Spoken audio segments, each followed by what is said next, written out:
This is the Lone Crater YouTube. We hope this video helps.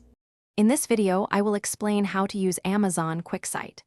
This powerful cloud-native business intelligence service helps you easily understand your data. It allows you to create interactive dashboards and visualizations, transforming raw information into actionable insights. Quicksight is designed for everyone, from data analysts to business users, making data exploration intuitive and efficient. Get ready to unlock the full potential of your data with this incredible tool. Once you're familiar with Quicksight, the next step is connecting your data.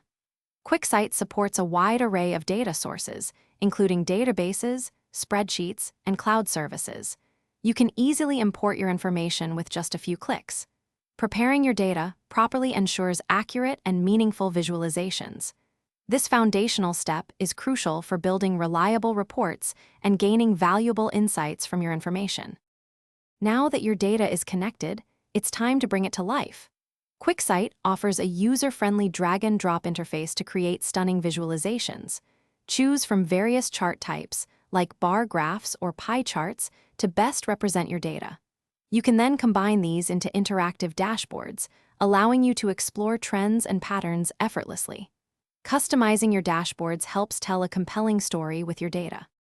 Finally, after crafting your insightful dashboards, you'll want to share them with your team. Quicksight provides flexible options for sharing, whether through direct links, embedding in applications, or scheduling reports. Collaboration is seamless, allowing multiple users to access and interact with the same data stories. This ensures everyone in your organization can make data-driven decisions, fostering a more informed and efficient environment. Thanks for watching. Consider subscribing if we helped you.